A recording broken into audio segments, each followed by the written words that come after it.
Cette soirée va être riche et passionnante et je laisse la parole à Anthony Tibergen qui va vous en présenter le programme. Cette commission extra-municipale de vivre ensemble et la laïcité, c'est un travail qui est énorme. Un travail aussi qui se fait dans une période qui n'est pas si facile que ça pour le vivre ensemble. Et qui a pu des fois, on a pu au tout début se dire est-ce qu'on fait, est-ce qu'on y va, est-ce que ça sera suivi, etc. Et on a décidé quand même d'y aller. Et ce soir, vous êtes finalement le plus beau des résultats qu'on puisse trouver à cette commission. C'est-à-dire rassembler des Vansoises et des Vansoises tout autour de la table, n'importe quelle soit leur conscience, n'importe quelle soit leur religion, qui sont là et qui se regroupent et qui vont partager cette soirée et tout cela. Donc merci beaucoup à vous d'être là ce soir et d'être présent, d'avoir répondu présent. Imaginons les étapes, relais et autres points de rencontre. Et ouvrons-nous à ce généreux projet.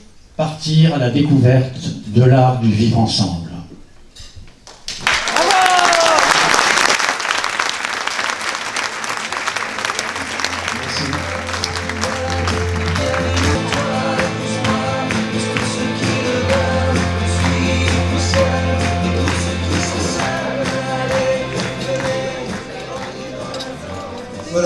La laïcité, c'est la liberté de croire, c'est l'égalité de traitement de la République devant celles et ceux qui croient, et c'est la fraternité avec et entre les croyants.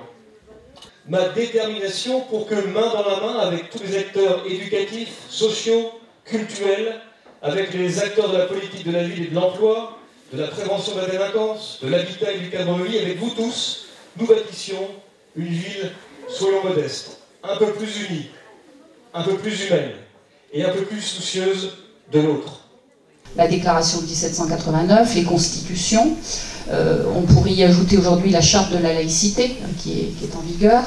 Il y a l'idée donc de familiariser les enfants avec ces textes fondateurs, où il n'y a pas que la laïcité bien entendu, mais aussi les autres valeurs républicaines, la laïcité étant un principe de fonctionnement et non pas une valeur effectivement.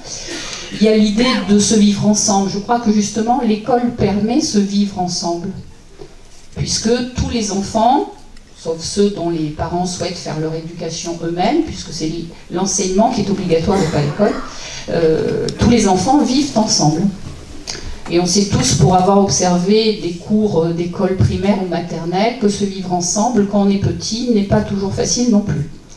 Donc il y a cette idée de partager, d'être ensemble. Après, les programmes fixent un certain nombre de choses. Ça se fait par l'étude non seulement des textes républicains, mais ça se fait par toute l'étude des grands textes de la littérature.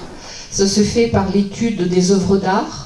Comment comprendre le patrimoine artistique sans avoir un minimum de connaissances culturelles, religieuses. Ça se fait par les programmes d'enseignement moral et civique, depuis la primaire à la terminale. Donc oui, c'est fondamental, mais ce n'est pas quelque chose qu'on pourra balancer d'un coup, mais ça se construit. Ce vivre ensemble se construit, et grâce à la laïcité, se construit de manière progressive, depuis le plus jeune âge, jusqu'à les têtes blondes et les têtes grises aussi, je crois. Nous sommes tous ensemble là, et je crois qu'il y a un petit peu tous les âges représentés. Les plus jeunes, non, ils sont déjà couchés, cette heure-ci. Mais je crois que c'est un bon exemple ici. Voilà, se vivre ensemble, on l'a. Aujourd'hui, parler de l'islam est à la mode. Dès qu'on ouvre la télé, même à l'Assemblée Générale, direct. On ouvre, on a une chance sur deux de trouver un débat ou un dialogue sur l'islam, ce qui devrait théoriquement être une chose positive. Mais malheureusement, quand il y a un traitement politique, parce que dans la politique, les musulmans distinguent deux types d'instances. Il y a les instances politiques d'État qui ont une vision à long terme.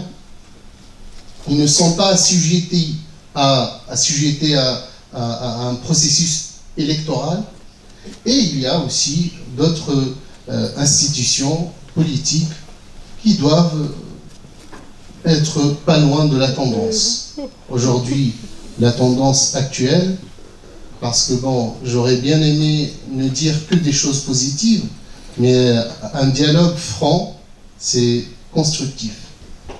Aujourd'hui, je peux dire que nous vivons en France, la société en général, un état de peur, de crainte, et spécialement la communauté musulmane ou les Français de confession musulmane, ils ont peur. Et quand on a peur, on va directement au repli. Et le repli est à l'origine de tout comportement passif ou qui peut être interprété d'une façon négative. Où le vivre ensemble n'était même plus posé, tellement, je viens du Maroc, où la chose était tellement aisée. J'ai fait mes études supérieures à Casablanca, j'étais le seul juif à l'université. Ça ne m'a jamais posé de problème. J'ai fait mes études en arabe classique. Pourquoi ça ne m'a jamais posé de problème? Parce que tous mes voisins étaient des voisins arabes. Lorsqu'on parlait, on parlait l'arabe, on parlait le français. Lorsqu'il y avait une fête, c'était tout à fait naturel que la voisine puisse venir nous souhaiter la bonne fête et que nous descendions pendant la fête du Ramadan pour lui souhaiter aussi bonne fête. Non mais j'arrive pas à...